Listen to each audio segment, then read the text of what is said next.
So in the previous class, we have completed a nuclear reactor concept. So I think you have copied the diagram also. So what is a nuclear reactor? What is the principle of the nuclear reactor? And what are the essential parts of the nuclear reactor? And also for each and every part we discussed in the previous class. And finally, what are the uses of the nuclear reactor and how it produces energy, and what is how to dispose the nuclear wastage we discussed in the previous class. And now nuclear fission, nuclear chain reaction, and also nuclear reactor concept completed. Now in this class we'll go for a nuclear fusion concept. Nuclear fusion.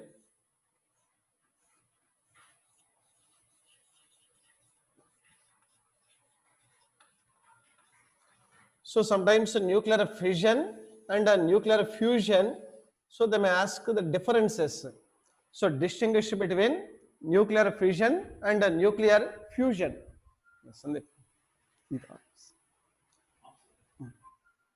Differences between nuclear fission and nuclear fusion concept may be asked generally. There's also one more theory question important. So from the graph, what we can understand from binding energy graph or average binding energy graph, we have given one concept. Generally the elements with least mass number and also most mass number, they are having less average binding energy. Here least mass number means less than 30 and more than 170 or 200, they are having a less specific binding energy. But intermediate mass number like 30 to 170 or 200, they are having a more average binding energy. So the type of elements are very difficult to break and we cannot achieve the nuclear fission process. But in the previous class we discussed nuclear fission. For fission, what kind of nuclei we have to choose? Heavier nuclei. So generally mass number more than 200, uranium, plutonium, thorium, neptunium, protactinium, this type of elements you have to choose. Generally in the binding energy graph, they are having a average binding energy less than 8 mega electron volt. Less than 8 MeV means they are less stable. Easily we can break into two nearly equal parts, and so that they become stable after some time by releasing beta particles or neutrons, they get stability because they are belongs to the intermediate mass number. And here we got the lot of energy and how the process is going on, we discussed in the previous class.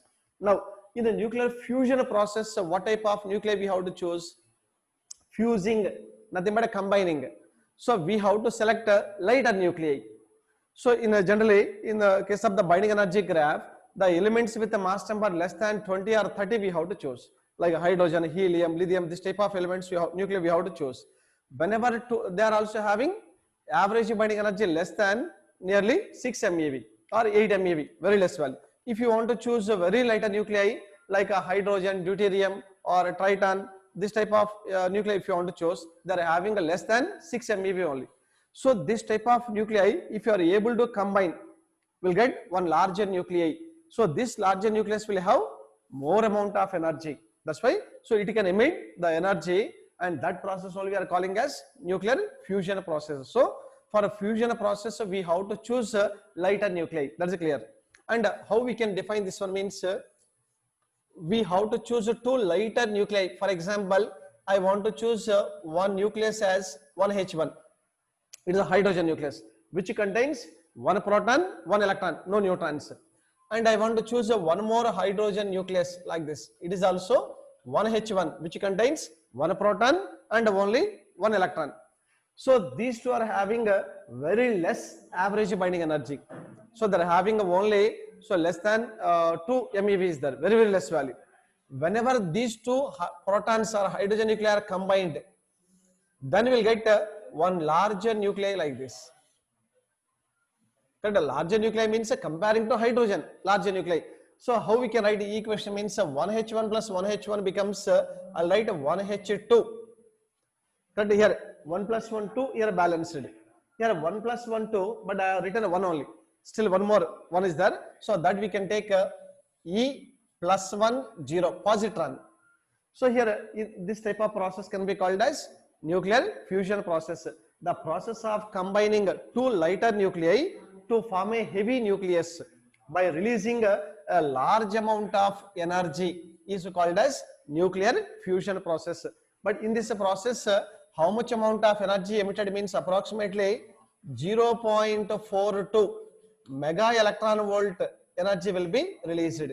So it is 0.42 MeV will be liberated. If you want to write the same in the form of equation, how we can write 1H1 plus 1H1 gives rise to 1H2 plus 1 positron. We have to balance the equation. 1 plus 1 equal to balanced. Here 1 positron 0. Here 1 plus 1 2. But 2 minus 1 equal to 1 is to write plus 1. Along with this one neutrino, one particle neutrino nu plus 0.42 mega electron volt energy will be liberated. So this type of process we can call as nuclear fusion process. So how we can define the process of combining, note down this one, the process of combining two lighter nuclei,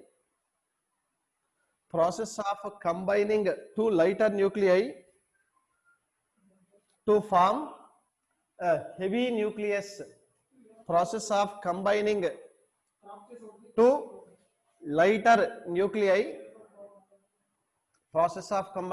two lighter nuclei to form a heavy nucleus,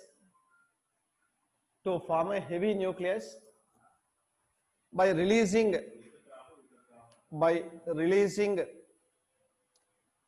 a large amount of energy.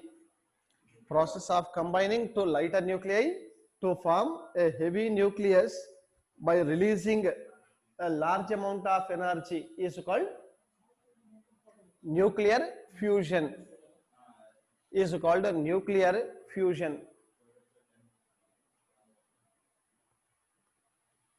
Process of combining two lighter nuclei to form a heavy nucleus by releasing a large amount of energy is called nuclear fusion. We can write one example here.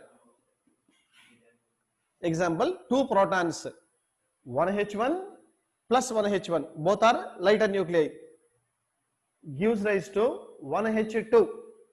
It is called deuterium, which contains one proton and also one neutron. In the outer orbit there will be outside there will be one electron outside the nucleus, plus one positron. This E is called positron. But generally, always along with the positron, one more particle will be emitted, which is called neutrino. Nu, whatever symbol you have given, that is a neutrino. Plus 0.42 mega electron volt energy will be emitted. 0.42 MeV. One example. One more example also I'll give. These are examples for nuclear fusion process. Second, one more example. 1H2 plus 1H2 gives rise to. Here 1H2 means deuterium. It is also lighter nuclei, and it is also 1H2 lighter nuclei. Both combined to balance the equation. One helium will be formed. Check here how to balance this one means. I'll write 1 plus 1 is equal to 2. So 2 means helium. Next, here 2 plus 2 4 actually, but I am writing here 3. So helium isotope 2He3. But here check 1 plus 1 here 2 balanced. So here you should write 0. Next, here 2 plus 2 is equal to 4, but here 3 only written. 4 minus 3 equal to 1 you should write. Generally 0 1 means it is symbol for neutron. So one neutron also liberated. Along with the neutron, some amount of energy 3.27 mega electron volt energy will be emitted. 3.27. Note down this equation also. 1H2 plus 1H2 combined. 1H2 plus 1H2 both will fused or combined to form one helium isotope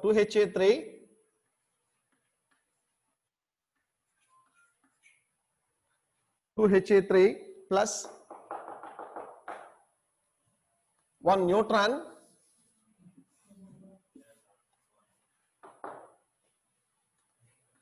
plus 3.27 mega electron volt energy will be emitted.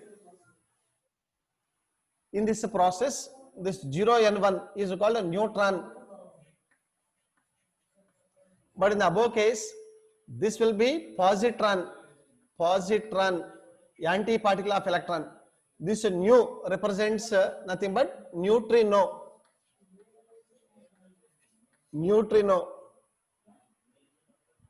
It is a nu is a neutrino. Here E nothing but a positron, anti-particle of electron.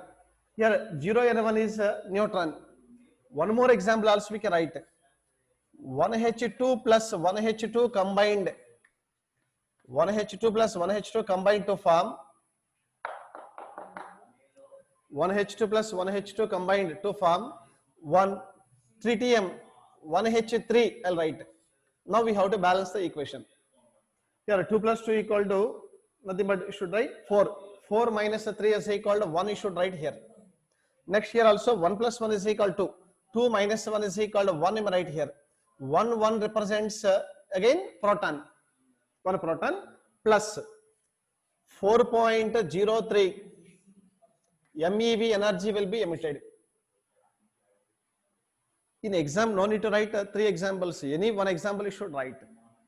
Generally, what is the definition? Means in the process of combining 2 lighter nuclei to form a heavy nucleus by releasing a large amount of energy is called nuclear fusion. Here, in all the 3 examples, what you can understand? All these lighter nuclei are combined to form one heavy nucleus, and also a large amount of energy will be emitted. That's important. But generally, in a nuclear fusion process, always mass of this lighter nuclei, sum of the masses of the lighter nuclei, always more than the mass of the products here, whatever formed, and that will be converted into energy according to Einstein equation. So we can convert energy by using the formula E is equal to delta M into C square joule. Or so in nuclear fusion process there is a mass defect. That mass defect is converted into energy, and we can calculate by using the formula E equal delta M into C square or delta M into 931.5 MeV. Any one formula you can write. Sure, mass defect only converted into energy.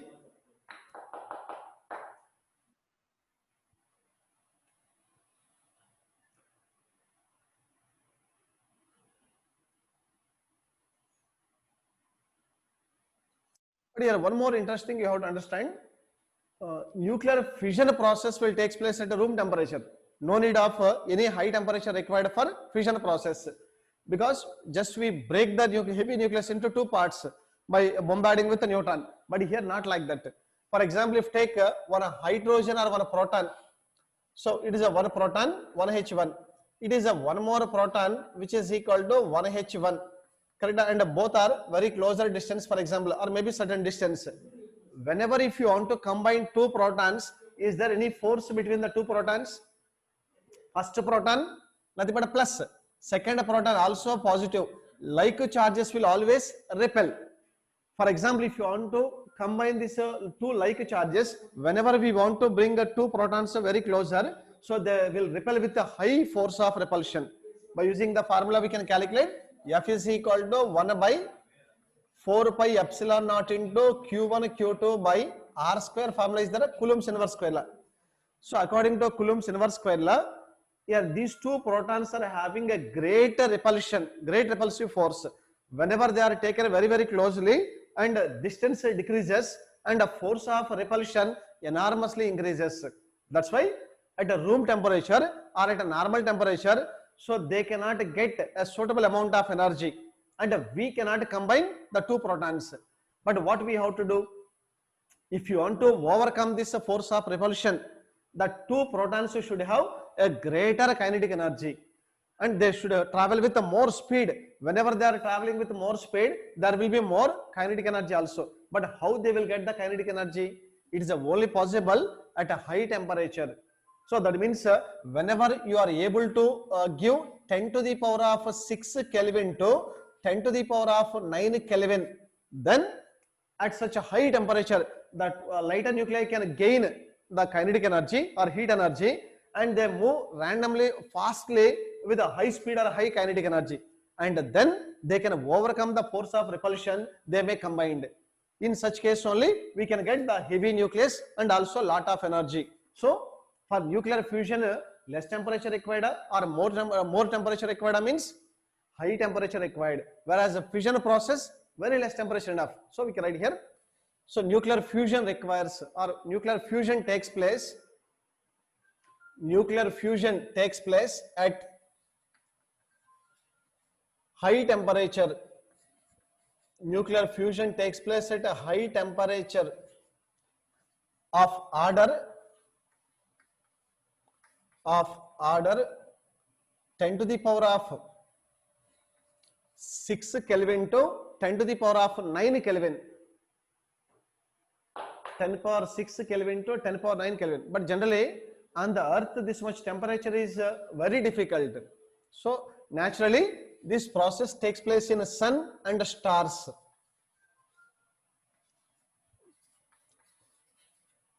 So nuclear fusion takes place in sun and stars, because sun and stars having a high temperature. So sun temperature, if you take the outer atmosphere, which is also called chromosphere, having around 6000 Kelvin, whereas the central part of the sun, which is called photosphere, having around 10 power 7, 10 power 8 Kelvin is there.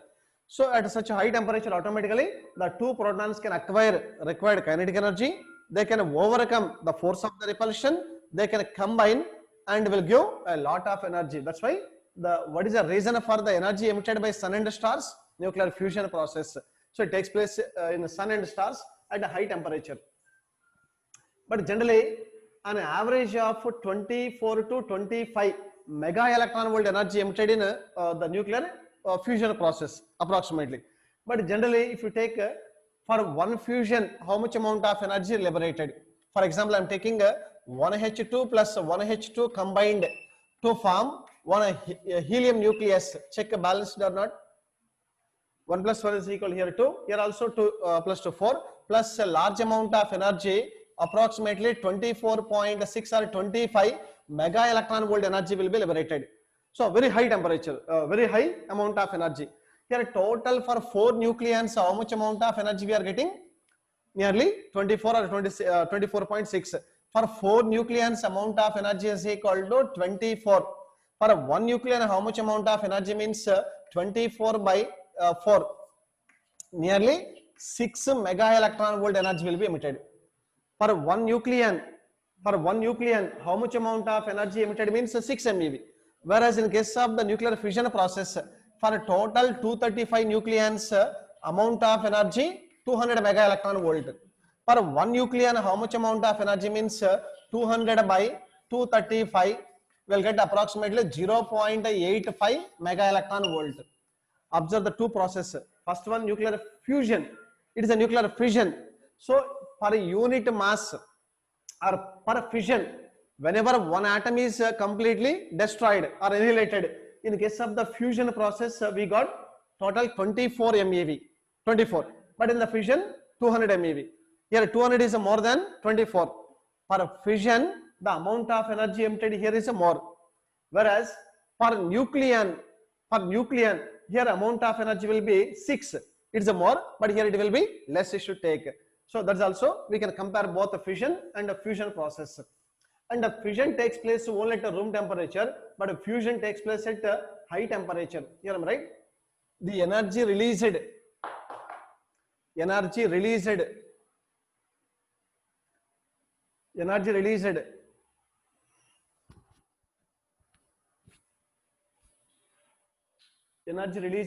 per fission,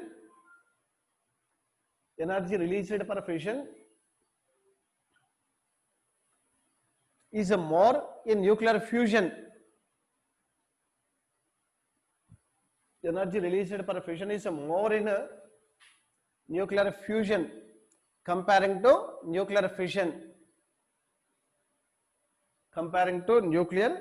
fission. So, one second. Energy released per fission is what you have written? Energy released per fission in nuclear fusion is less, right? Because they are 24, but they are 200. Energy released per fission in nuclear fusion is less than that of the nuclear fission. Energy released per fission is fission in nuclear fusion is less than that of in nuclear fission. Because in nuclear fusion we got 24.6 MeV, approximately 25 or 25. But whereas in a fission 200 MeV. That's why here fission process only more energy and fusion only less. But at the same time take per nucleon will compare or per unit mass. Next one more point. Energy released per nucleon. Energy released per nucleon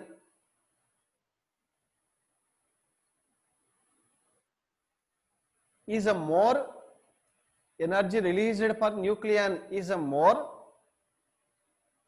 in nuclear fusion. Energy released per nucleon is a more in nuclear fusion. In a bracket, if you want to write like this, nearly 24.6 by it is equal to 4. Approximately I am writing here 6 MeV.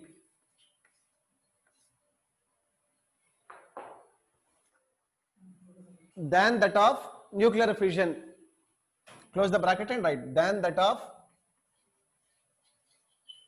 nuclear fission. Here also in the bracket I am write 200 by 235.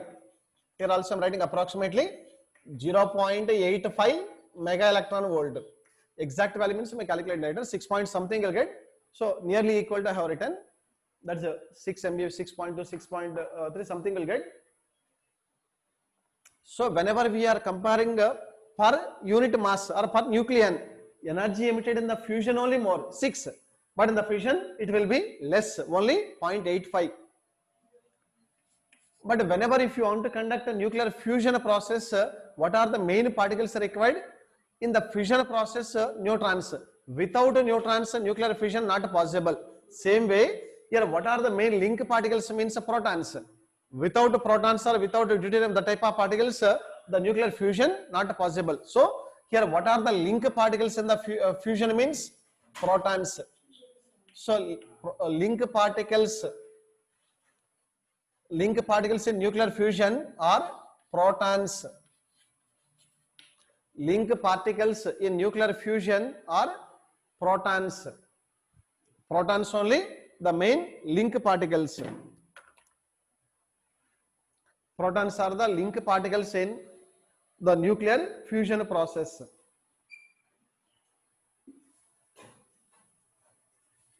But one more interesting thing also, in the nuclear fission process, the end products are very harmful to the human beings because they are having a radioactive nature. They are emitting alpha, beta, something gamma rays, and so they may harm to the human beings also. But here end products, whatever we got, they are not harmful. They are also not radioactive in nature. That is also we can write. So the end products in nuclear fusion, are not radioactive in nature or non-radioactive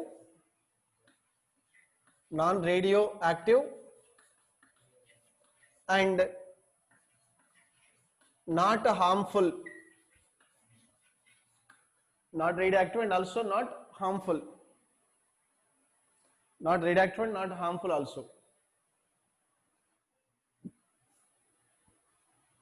So by using this nuclear fusion, if you study carefully, and what is the application of the fusion means, one is we can produce energy, and the second one we can make a hydrogen bomb. So hydrogen bomb also based on the nuclear fusion process, whereas atom bomb is based on the nuclear fission process. Hydrogen bomb is based on nuclear fusion process. In hydrogen bomb also, two lighter nuclei are combined to form a heavy nucleus, and it can emit a large amount of energy. But here, if you want to explode hydrogen bomb, a lot of temperature, high temperature required, around 10 power 5, 10 power 6, 10 power 7 Kelvin temperature required. But how it is possible?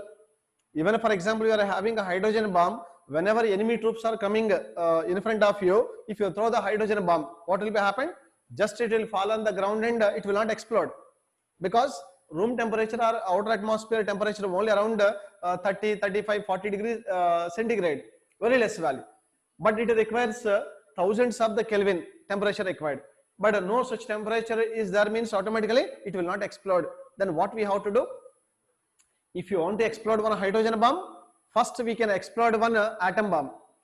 Whenever one atom bomb is projected by triggering the neutron, and the atom bomb will be exploded. Whenever atom bomb exploded, a lot of heat also generated, more temperature. At the time, if you are able to project one hydrogen bomb with such a high temperature, hydrogen bomb also will be exploded.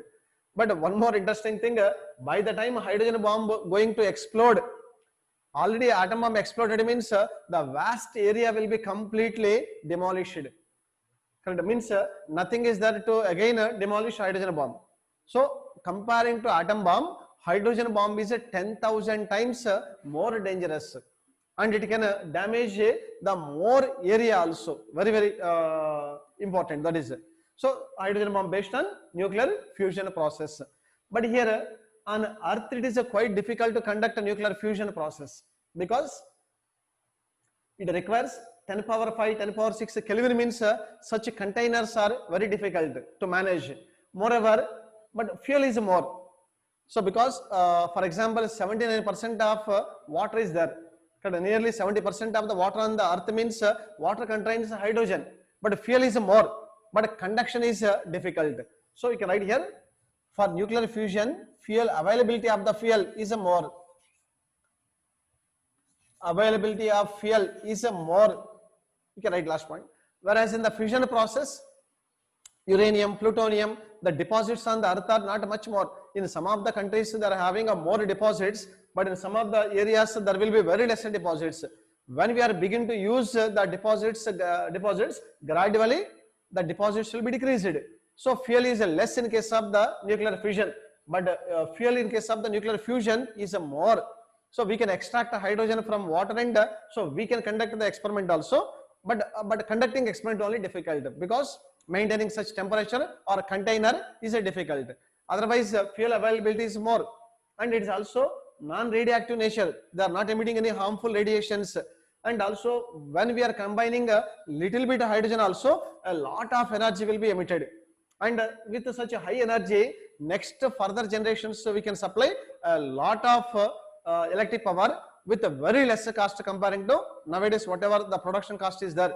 So with less only we can supply also, but still experiments are going on to overcome the difficulties in conducting a nuclear fusion process also. So that is a fusion.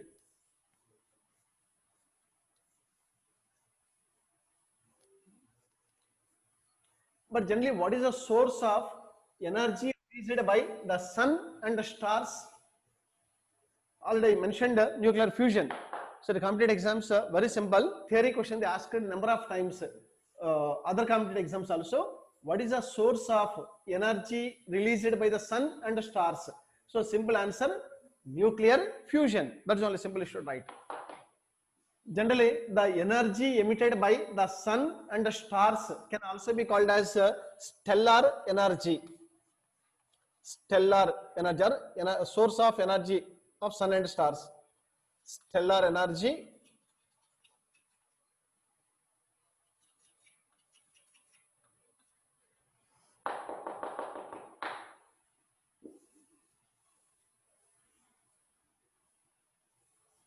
So stellar energy means energy released by the sun and the stars is called as stellar energy.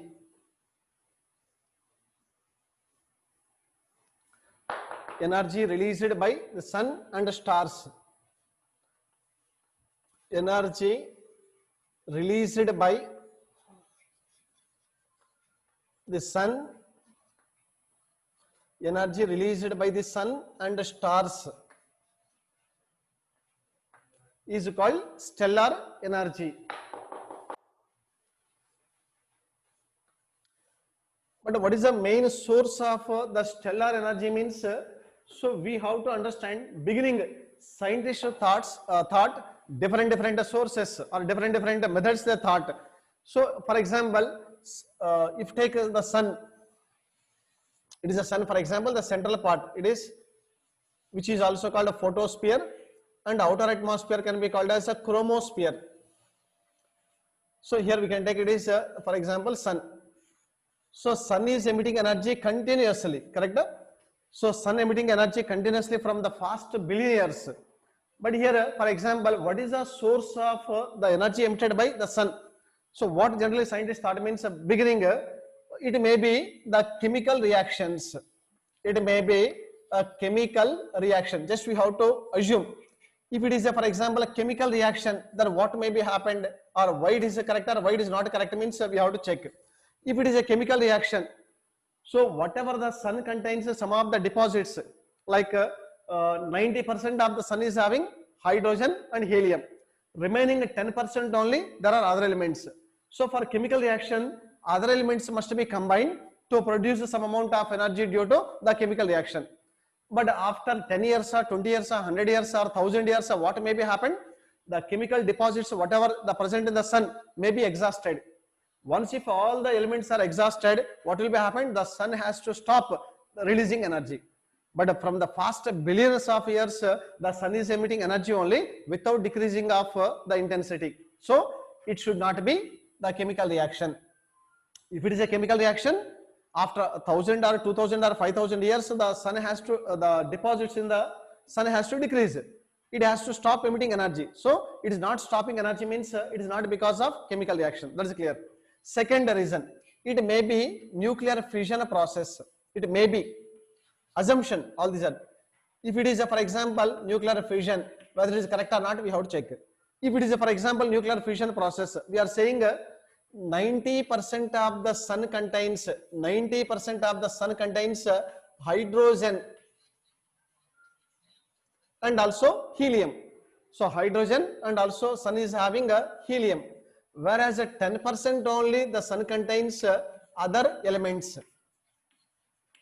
So on the sun there will be other elements around 10% only, but 90% of the sun having only hydrogen and helium. If it is a nuclear fission process, what type of elements are required here? Heavy elements are required. All the elements other than hydrogen and helium only 10%. In that uranium, plutonium, thorium, the type of elements may be around 2-3%. Correct? For example, it is a nuclear fission process. So heavy nuclei will break and also will release stable elements, and also lot of energy will be liberated. But after again 1000 or 2000 or 10,000 years, what may be happened? So this 2-3% of the heavy elements may be exhausted, used by the sun, and finally again what will be happen? The energy has to be decreased gradually, and finally sun has to decrease energy and it will not emit any amount of energy. But it is also not happened. So from the past billion years again, the sun emitting energy without decrease of the intensity. So it is also clear. It is not because of nuclear fission process. Then what may be other process? Fusion. In case of the fusion, it is possible. In case of the nuclear fusion, two lighter nuclei are combined to form a heavy nucleus. But sun contains 90% of the hydrogen and helium. And in this also what will be happen? Protons are combined to form helium. And again the process will be repeated, and some catalyst will be there, like a carbon, nitrogen, or maybe helium. And in this catalyst process, it is a cyclic process. Again and again it will be repeated. So because of the 90% of the deposits of the hydrogen, and quickly they may not be exhausted. That's why what is the reason for the energy emitted by sun and stars means only nuclear fusion process, not because of the chemical reaction and not because of the nuclear fusion process. So we can clear that one. So the source of energy in sun and stars is nuclear fusion. Nuclear fusion, not a chemical reaction, not nuclear fusion process, only nuclear fusion process, nuclear fusion. And this process may takes place at a high temperature. It takes place only at a high temperature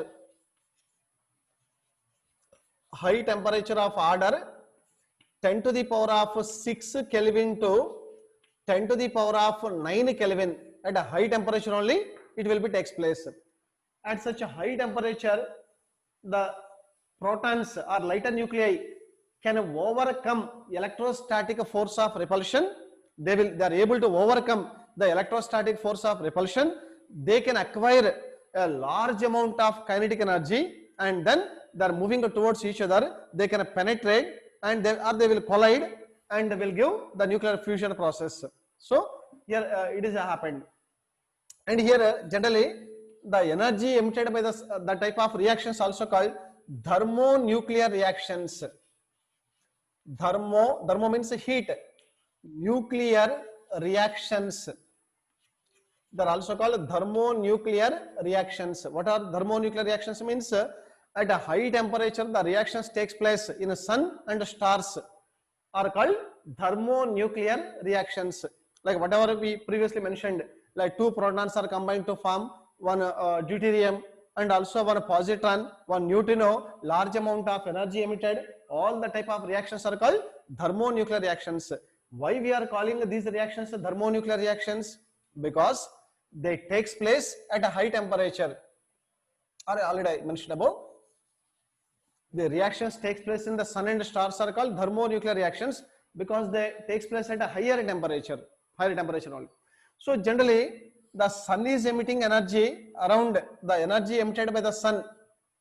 E is equal to approximately 3.8 into 10 to the power of 26 joules per second. Energy emitted by the sun in 1 second is equal to nearly 3.8 into 10 power 26 joules of energy emitted. So for this amount of energy, generally you should take the mass of the sun consumed must be equal to nearly 4.2 into 10 to the power of 9 kg mass should be emitted per second.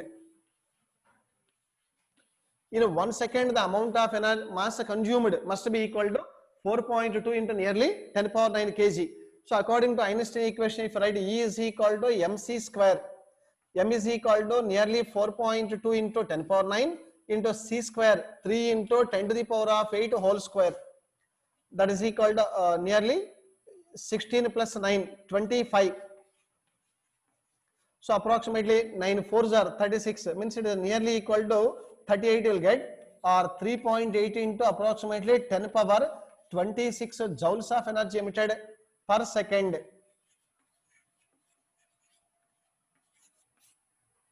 A large amount of energy emitted by the sun because of the nuclear reactions only. But here, even though the sun is emitting this much amount of energy, or mass of the sun also consumed this in this way, but here quickly the energy emitted by the sun may not be decreased. So here already we have the stars, some concept is black holes like that. So beginning the star may be having a larger in size.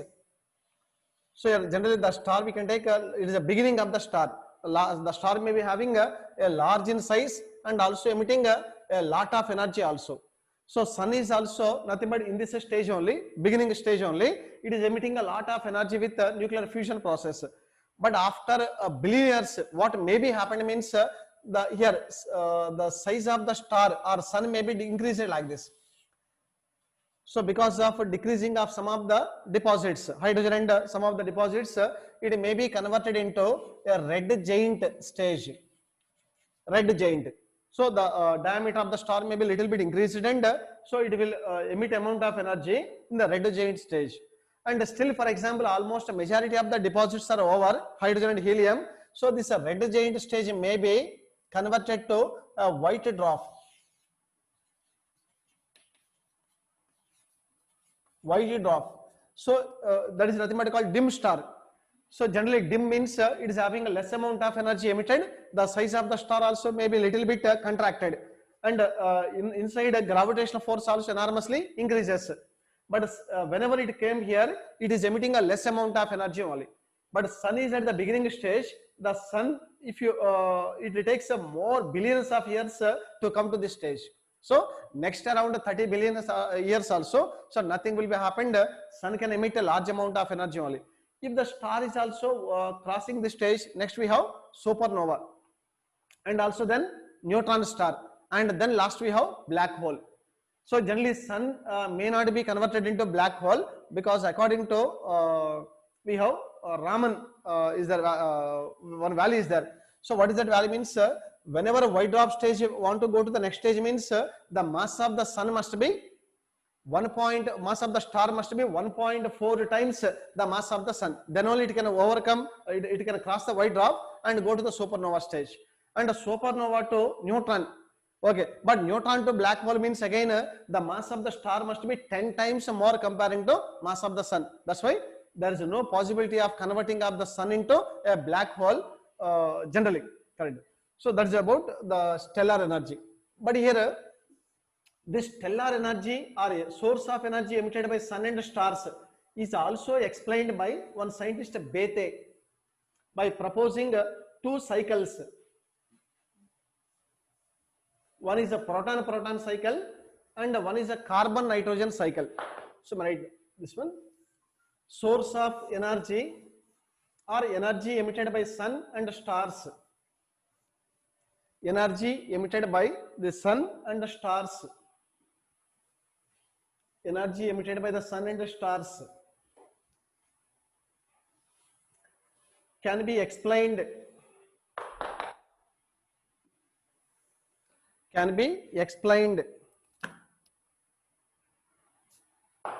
by using two cycles. Can be explained by using two cycles proposed by Hans Bethe. Written Hansbethe. So he only explained the energy emitted by the sun and stars by using two cycles. What are the two cycles means? One is proton-proton cycle. Proton cycle.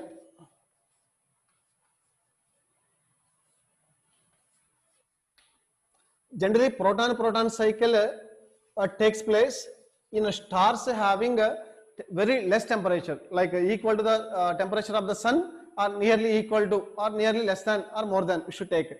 So generally very low temperature only it will take place comparing to the other stars. So here in case of the proton-proton cycle, you can take two protons are combined, 1H1 plus 1H1 combined to form 1H2. So we have to balance the reaction. 1H1 plus 1H1, here 1 plus 1, 2 balanced. Here 2 minus 1 is equal to 1 you should write. That is a positron. Plus 1 is 0 positron. Plus 1 neutrino. Plus some amount of energy also emitted. Neutrino plus some amount of energy you should write. Next, this deuteron is also combined with one more proton, 1H1 plus 1H2 will give 2He3. Here 3 here balanced, here 2 also balanced, plus some amount of energy released, But later it may take place in different ways, different paths will be there.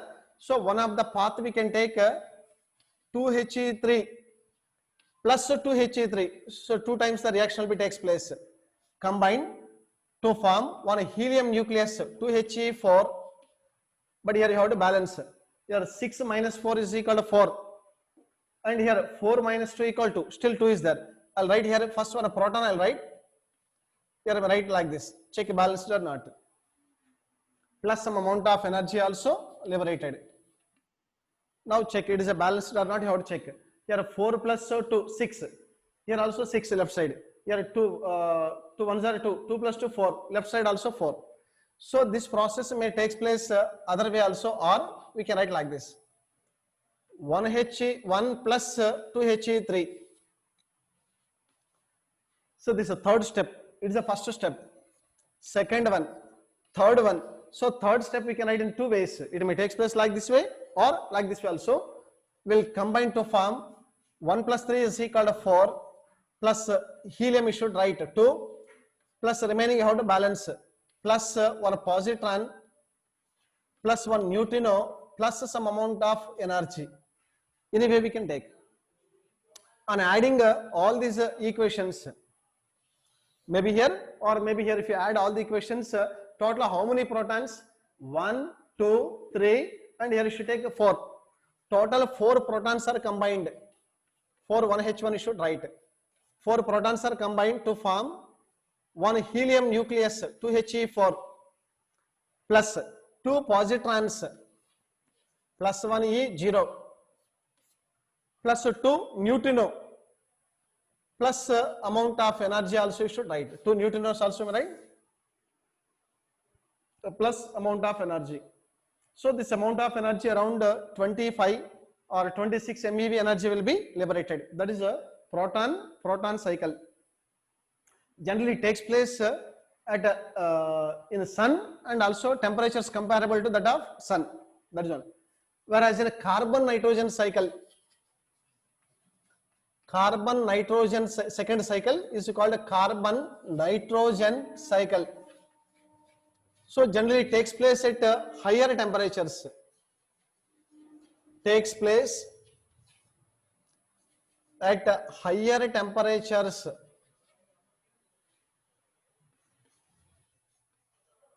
than that of sun. Than that of the sun. Proton cycle takes place at lower temperatures than that of the sun, but it takes place at higher temperatures. It takes place at lower temperatures. Takes place at lower temperatures. Lower temperature than that of the sun.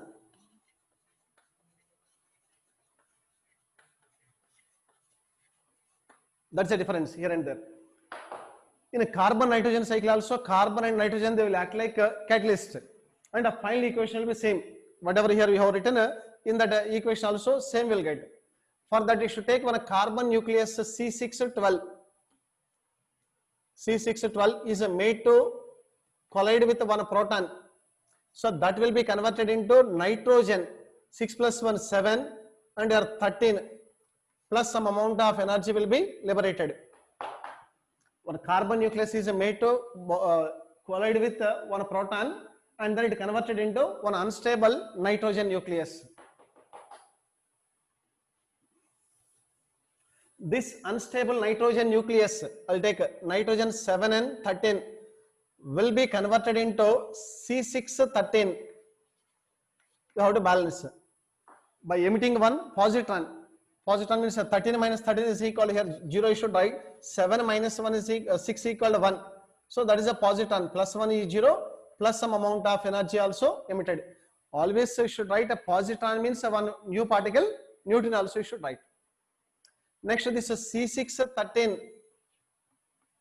will combine with one proton, 1H1. It becomes nitrogen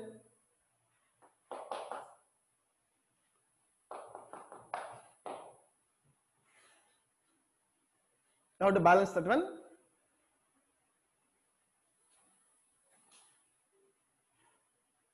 Sorry, here C613 is should write. Here C613.